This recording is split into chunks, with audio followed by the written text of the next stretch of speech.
Dear friends, welcome to our channel. We are delighted to share with you different stories about love and betrayal from around the world. So now, let's begin today's story journey. Get out of my life. I don't need a worthless person like you, Claire shouted, yanking Thomas's shirts from the closet and throwing them violently onto the floor. Her face contorted with anger, her trembling finger pointing toward the door. Thomas stared at the clothes scattered on the floor, his expression disturbingly calm. 25 years of marriage, reduced to something so cheap in this moment. He nodded slightly, as if he had anticipated this day's arrival. As you wish, he said calmly, bending down to pick up the clothes from the floor and beginning to pack his belongings methodically. Claire froze, clearly not expecting Thomas to accept the separation so easily. She had anticipated explanations, pleas, or angry retorts, not this near-indifferent acceptance. This made her more furious, but also vaguely uneasy. You're not even going to explain? Not going to fight for our marriage? Claire questioned, her voice trembling slightly with emotion. Thomas looked up, his gaze meeting Claire's eyes directly. For 25 years, I've been fighting for this marriage. But clearly, you've made your choice. His voice was calm, yet carried a chilling certainty. And so, Thomas packed his essential belongings and calmly left the home they had shared for 20 years. Claire stood by the window, watching Thomas's car drive away, feeling a strange emptiness welling up inside her. But she quickly suppressed this feeling, picked up her phone, and dialed a number. "Mark, he's gone," she said briefly, with a hint of victorious relief in her tone. "Excellent, darling. Everything's going according to plan," the charming male voice on the other end replied. "Tomorrow we'll check what's in the safe, then find a lawyer to start handling the divorce proceedings. You'll soon have everything you deserve." Claire hung up the phone, her gaze sweeping across the luxurious home, mentally calculating the wealth that would soon belong to her. She walked toward the study, where Thomas had always carefully protected his safe. Now it was time to discover the secrets inside. 5 months earlier, Claire's life had begun to change quietly. That day, she sat in the beauty salon chair while the stylist was coloring her hair. In the mirror, those silver strands creeping up along her hairline once again reminded her of time's relentless passage. 50 years old, half a century of life, and she felt she had no identity or achievements beyond being Thomas's wife. "Your hair quality is very good, Claire. This shade really suits you," the stylist complimented as she worked. Claire forced a smile, but the emptiness inside couldn't be eliminated. Once upon a time, she had her own career and pursuits. As an interior designer, she had created quite a few impressive works. But after marriage, as Thomas's career flourished, she gradually accepted fewer and fewer projects, eventually almost completely withdrawing from the workforce. After leaving the salon, she decided to go to the gym to exercise, hoping to dispel this nameless anxiety. The gym was a place she had only recently started visiting, one of Thomas's 50th birthday gifts to her, a premium membership card and 10 personal training sessions. "Happy birthday, dear. I know you've been wanting to try systematic exercise," Thomas had said at the time, his words conveying care, but Claire felt a vague dissatisfaction. Did she need to improve her figure? Was Thomas no longer satisfied with how she looked now? At the gym, she met Mark for the first time. He was a personal trainer, muscular with a charming smile, 2 years younger than her, yet full of energy and charisma. "Is this your first time here?" Mark asked friendlily, reaching out to adjust her posture when she hesitated. "This position can more effectively exercise your core muscles." Claire nodded, feeling the sensation of his hand on her waist, a long-forgotten flutter passing through her heart. This feeling both surprised and secretly excited her. In the days that followed, Claire began to frequently visit the gym, always choosing Mark as her personal trainer. She enjoyed his attention, enjoyed his praise for her progress, enjoyed the way he made her feel young and attractive. "You're making rapid progress, Claire," Mark said after one training session. "Many people don't have your persistence and determination." This praise touched something deep within Claire, the desire to be seen, to be appreciated, not just as an accessory to a successful man. Meanwhile, her relationship with Thomas seemed to grow increasingly distant. He was always busy with work, and even at home, he was often absent-minded, occupied by work emails and phone calls. Claire knew Thomas wasn't intentionally neglecting her. He had responsibilities, pressures, a successful company to manage. But knowing doesn't equal understanding, and understanding doesn't equal acceptance. She felt lonely, felt neglected, and Mark filled that void. It started with coffee after workouts, then not-so-accidental, coincidental meetings, and finally developed into secret rendezvous. Claire knew what she was doing was wrong, but she couldn't resist the feelings Mark gave her, being appreciated again, being desired. "You're special, Claire," Mark said during a private meeting, gently holding her hand. "You deserve more attention and appreciation." Claire didn't pull her hand away, the defenses in her heart crumbling under his gentle gaze. And so, an extramarital affair began. Meanwhile, Thomas's work was indeed busy. His architectural engineering firm was negotiating an important sustainable building project, which could become a significant turning point for the company. But even in his busiest moments, he tried to maintain his connection with Claire. "How about we go to that restaurant you like tonight?" Thomas asked one weekend morning, putting down his newspaper and looking at Claire, who was preparing to go out. "I promised to go to the gym with friends, then have lunch together," Claire answered, avoiding his gaze. "Maybe next time." Thomas nodded, concealing his disappointment. "All right, next time." As time passed, Claire's relationship with Mark grew increasingly close. Mark began to inquire about Thomas's financial situation, prenuptial agreements, and what assets she might gain in case of divorce. Initially, Claire felt uncomfortable with these questions, but Mark's explanations sounded reasonable. "I just want you to know your rights, Claire," Mark said. "In this situation, you should be treated fairly." Gradually, Claire began to believe Mark was genuinely concerned about her well-being. She started searching for financial documents at home, peeking at Thomas's business files, and even noting down the safe's password. However, she didn't know that Thomas had already noticed the abnormalities. Thomas wasn't unwilling to trust his wife, but he had always been an observant person. Claire's behavioral changes, frequent outings, a new password-protected phone, sudden interest in financial documents, all made him suspicious. But he didn't act rashly or accuse her. Instead, he chose to understand the facts first. Confirmation of the facts came from a chance occurrence. One of Thomas's business partners saw Claire and a man entering an elevator at a high-end hotel, their intimate behavior clearly exceeding the boundaries of ordinary friendship. Out of respect and concern, this friend told Thomas, "I'm not sure if I should say this, but as a friend, I think you have the right to know," the business partner said. Thomas thanked his friend for his frankness, then returned to his office alone, deep in thought. 25 years of marriage, appearing so fragile at that moment. He felt anger, betrayal, and profound pain, but he didn't let these emotions cloud his judgment. After several days of contemplation, Thomas decided to confirm this terrible suspicion. He hired a private investigator, and a week later, the investigator brought photos and video evidence of Claire's dates with Mark. Thomas looked at this evidence, feeling an unprecedented emptiness and loss. "How do you want to handle this?" the investigator asked. "Thank you for your work. I need some time to consider," Thomas replied calmly. In the following weeks, Thomas maintained normalcy on the surface, but inside, he was formulating a plan. He met with the company's lawyers and financial advisors. "I need some legal advice on protecting marital property," Thomas said straightforwardly. The lawyer nodded understandingly. "We can discuss several legal options." Meanwhile, Mark began to more actively encourage Claire to file for divorce as soon as possible. "Why continue living like this?" Mark asked her during a private meeting. "You deserve happiness. We should be together." Claire was attracted to the future Mark described, a combination of freedom, wealth, and passion. He hinted that once she obtained the divorce settlement, they could start a new life together, perhaps in Europe or the Caribbean, living carefree lives. "But divorce isn't that simple, Mark," Claire said worriedly. "There are many complex emotions and relationships to handle."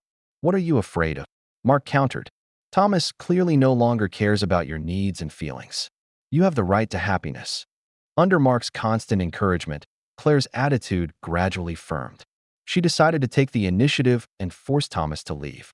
And so, time arrived at that fateful evening when Claire exploded, throwing Thomas's belongings on the floor, demanding he get out of her life. However, she hadn't anticipated that Thomas would accept it so calmly, as if he had been prepared. The next morning, Claire eagerly walked towards the safe in the study. She knew the password, It was the date of their wedding anniversary, which Thomas had never changed. She entered the numbers, heard the lock click open, her heart racing. The safe slowly opened, but inside there weren't the documents, jewelry, or cash she had expected to see. There was only a neatly folded note.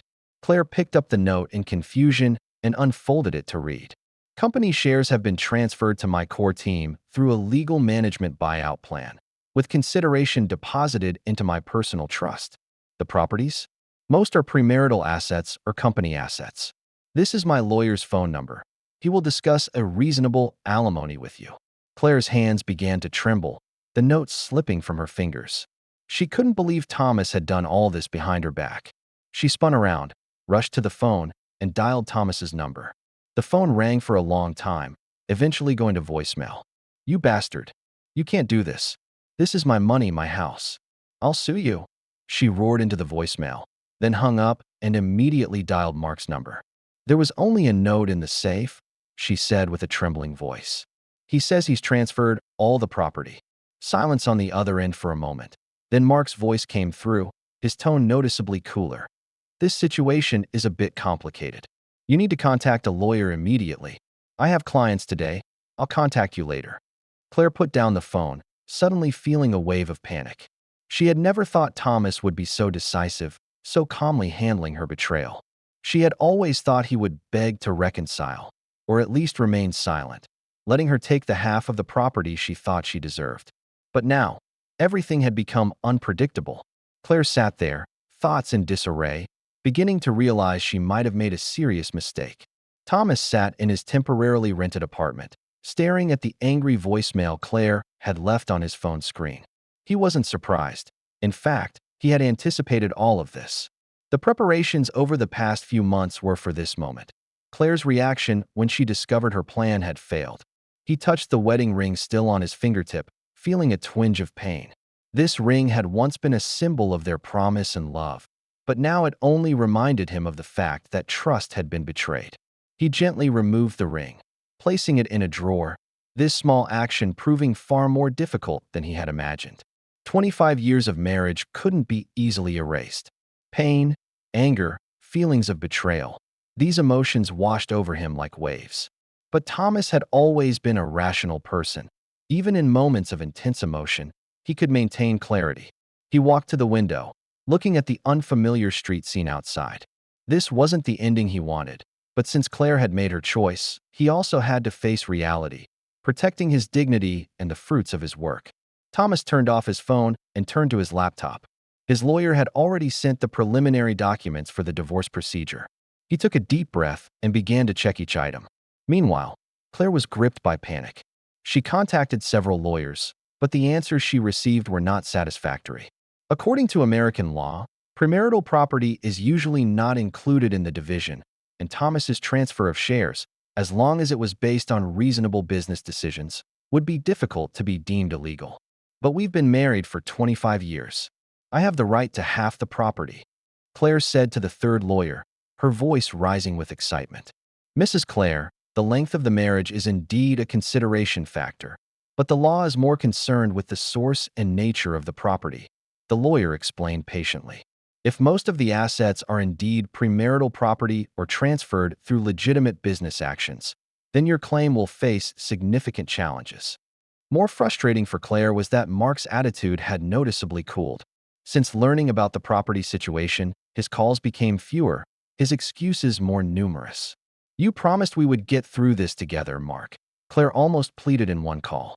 "I know, but the situation has become very complicated," Mark replied, his voice carrying obvious distance.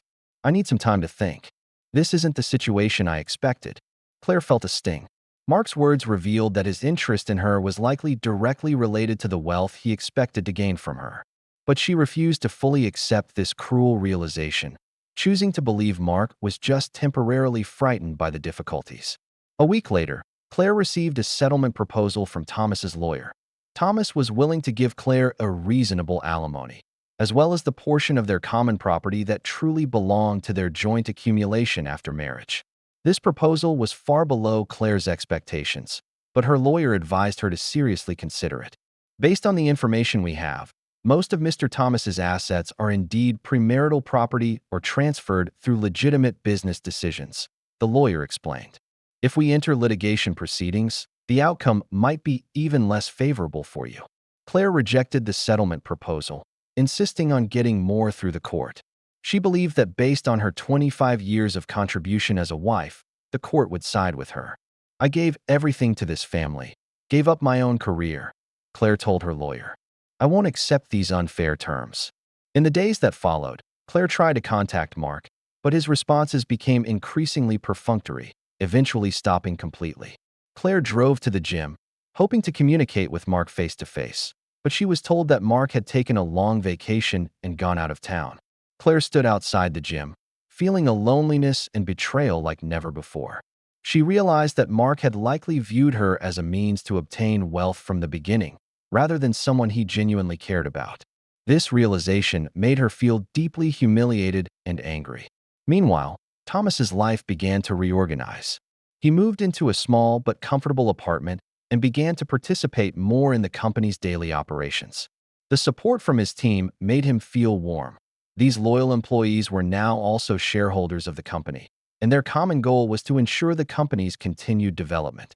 Thomas would occasionally feel lonely and lost, especially late at night. 25 years of habits aren't so easy to change.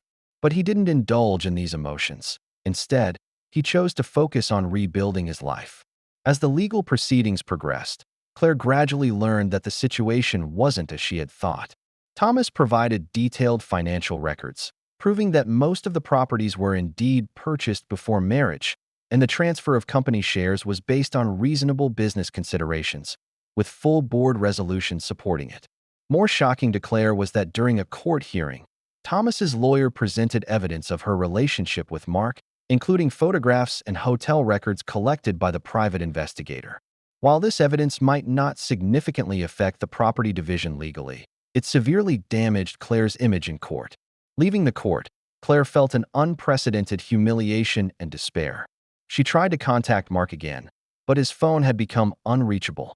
The gym also told her Mark had officially resigned and left no contact information. Just when Claire thought things couldn't get worse, she accidentally encountered Mark at a coffee shop. He clearly hadn't anticipated this meeting, looking flustered and embarrassed. "You've been avoiding me," Claire said directly, her voice full of anger and hurt. Mark avoided her gaze. "Things have become complicated, Claire. I think we should keep our distance for now." "For now?" Claire sneered. "Or have you already found your next rich lady target?" Mark's expression changed, a flash of annoyance in his eyes. "You know it's not like that, isn't it? Since discovering I might not get the expected property division, you've disappeared," Claire said painfully. "I gave up my marriage for you, and you're the first to run away when faced with difficulties." Mark's attitude suddenly turned cold. "You chose to end your marriage, Claire. I never forced you. As for our relationship, I don't think now is a good time to continue." Claire watched Mark's back as he left the coffee shop, feeling a complete betrayal and emptiness.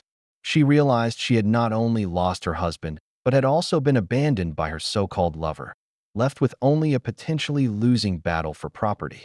The court's final ruling was a heavy blow to Claire. She received part of the joint property and limited alimony, but the amount was far below her expectations, not even enough to maintain her past luxurious lifestyle. After the divorce proceedings ended, Claire was forced to sell the mansion and move into an ordinary apartment. She tried to return to work, but a 20-year career interruption had seriously outdated her skills, making it difficult to find ideal employment. "We can start with assistant designer, Claire," a former colleague suggested. "You need to rebuild experience and credibility." Claire eventually accepted this suggestion. Although the salary was far below her expectations, it at least gave her a chance to start anew. However, what Claire found hardest to accept was the change in her social circle. Most of those so-called friends either chose to stand with Thomas or simply distanced themselves from her. Those who had once flattered her now wouldn't even answer her calls. She suddenly discovered that those social activities that once made her feel important and welcome had now closed their doors to her. At a chance gathering, Claire overheard two former good friends discussing her behind her back. "I can't believe she would do something like this with that fitness trainer," one said, her voice very low, but Claire still heard it. I heard that man disappeared immediately once he learned there was no money to divide. The other responded, her voice carrying a kind of contemptuous sympathy. Claire felt a deep shame and isolation. She left the gathering early, walking alone on the street, pondering her choices and their consequences. Meanwhile, Thomas's life gradually stabilized. The company continued to develop under the new management structure. He maintained an advisory role while also having more time to think about his own future. Although Thomas had outwardly resumed a normal life, the inner scars remained. At a friend's suggestion, he began seeking psychological counseling, trying to understand the failure of this marriage and his own responsibility. Did I also have responsibility? Thomas asked during a session. Did I neglect her feelings? The breakdown of relationships usually has multiple factors, the counselor replied. But betrayal is a choice, not an inevitable result. You have the right to protect yourself, and you have the right to move forward. Thomas began slowly rebuilding his life. He participated in some community projects, using his professional knowledge to help those in need. He began traveling, exploring destinations he and Claire had always planned but never realized. In this process, Thomas met new friends, including an architect named Sarah. Sarah was a single mother with similar life experiences. They began attending events together as friends, sharing professional knowledge, gradually building a comfortable friendship. Have you considered remarrying? A mutual friend asked Thomas directly during a dinner. Thomas shook his head. No, I don't think I could fully trust a marital relationship again. Friendship and career currently fulfill my life enough. Sarah nodded understandingly. She had similar feelings. Their friendship was built on this mutual understanding and respect. More than a year later, Claire's life began to show some positive changes. Her work at the design company gradually stabilized.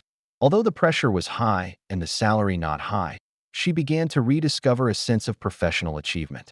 Your color scheme is very creative, Claire, her boss said when evaluating one of her projects. The client is very satisfied. This professional recognition meant a great deal to Claire. She began to rediscover her own value, no longer solely relying on marriage or external relationships. Meanwhile, Mark's life took a downturn. His reputation in the fitness circle was damaged by rumors of inappropriate relationships with clients, and many high-end clients canceled their contracts. He had to move to another city to start over, but the shadow always followed him. Mark tried to rebuild his image on social media, posting fitness videos and advice, but with little effect. At an industry gathering, he met a former colleague. Do you know how Claire is doing now? Mark asked tentatively. Contempt flashed in the colleague's eyes. She's rebuilding her life? No thanks to you. You've caused enough damage. Mark stood there, suddenly feeling a deep shame.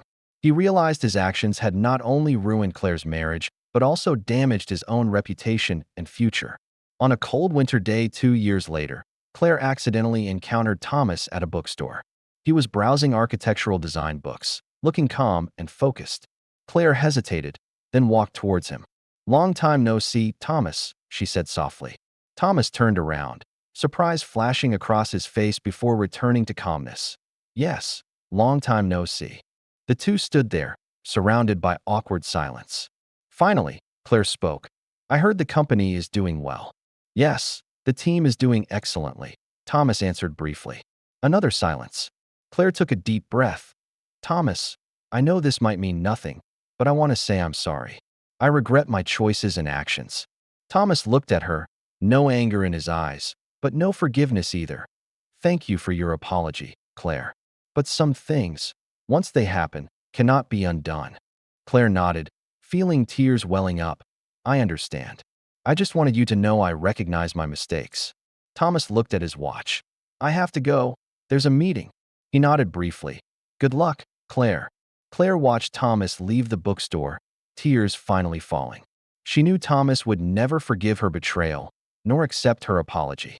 But expressing this apology at least made her feel she had done the right thing, even if too late. Walking out of the bookstore, Claire wiped away her tears, deciding to move forward. She had begun rebuilding her life, rediscovering her own value and purpose. She knew she couldn't undo past mistakes, but at least she could learn from them and live in the present. Meanwhile, Thomas sat in his car for a while before starting the engine. Meeting Claire brought back memories of the past, both the good times and the painful betrayal. But he had decided not to let this past dominate his present and future. He drove to the company, where there was a meeting about a new project. This project was the company's largest eco-friendly building design to date. If successful, it would bring a major breakthrough for the team. Thomas felt a calm satisfaction. Although life hadn't developed according to his initial expectations, he had still found the strength and purpose to move forward. A few months later, the company's project won an important design award. At the celebration dinner, Thomas gave a brief speech, thanking the team for their hard work and innovative spirit. This award is not just recognition of our design, but more an affirmation of team spirit and shared vision, Thomas said, his gaze sweeping across each colleague present. Sometimes, life takes unexpected turns, but it's these turns that give us the opportunity to rediscover our own strength and value. As soon as he finished speaking, applause erupted. In that moment, Thomas felt a profound peace. He knew that regardless of what had happened in the past, his present self had found a new balance and meaning. And at the other end of the city, Claire was working late on a client project. On her desk sat an old photograph, taken when she first started her career. Looking at the young woman in the photo, full of vitality and confidence, Claire smiled slightly. She knew she was gradually returning to that real self, a self that doesn't define its value based on others. Meanwhile, Mark was barely making a living at a small gym in another city. His eyes always vigilantly scanned his surroundings, afraid of meeting someone who knew him. He had tried several new relationships, but all ended in failure because he couldn't build genuine trust or escape the shadow of the past. Thomas, Claire, and Mark, the trajectories of these three lives forever changed because of that decisive choice. Thomas found a new balance. Although no longer believing in love, he had professional achievements and inner peace. Claire was struggling to rebuild her life and identity, facing her mistakes and learning from them. And Mark was trapped in the web of deception he had woven, unable to escape his past mistakes. This is the power of choice. Each decision leads us down different paths, bringing unforeseeable consequences. In the river of life, truth eventually surfaces, and all we can do is face these truths and continue forward. 3 years later, Thomas's company completed a successful acquisition, bringing rich returns to shareholders. As an advisor and original shareholder, Thomas also received considerable gains. After the news was reported, Claire saw the report and deeply felt the weight of her initial decision. She was now a senior designer at the design company, having regained recognition in the industry through her own efforts. Looking at Thomas's photo in the news, she felt complex emotions, regret, admiration, and a hint of relief. She knew she could never salvage that marriage, but at least she had found her own path. On the same day, in another city, Mark saw the same news report. He sat in his shabby apartment, beer in hand, watching the news of Thomas's company acquisition on television. A hint of regret and envy flashed in Mark's eyes. If he hadn't chosen to deceive Claire, if he had truly cared about her rather than just the wealth she might gain, would life be different now? But this question would never have an answer because he had made his choice, and choices bring inevitable consequences. And Thomas, despite outward success and calm, still had a part of his heart that could never heal. In the quiet of night, he occasionally remembered those shared memories, remembered Claire's smile from the past, but then would also remember her betrayal and the angry expression when she threw his things on the floor that day. He knew some betrayals, once they occur, can never be forgiven. Not because he wasn't compassionate enough, but because once that trust is shattered, it can never be fully repaired. He chose to look forward, created a new life, but this didn't mean he could forget or forgive. In different corners of life, the three people each bore the consequences of their choices, continuing their respective journeys. There are no perfect endings, only continuing life, and the courage and wisdom we display when facing choices. If this story resonated with you, please don't forget to like, share, and subscribe to our channel for more wonderful content. Looking forward to seeing you in our next story.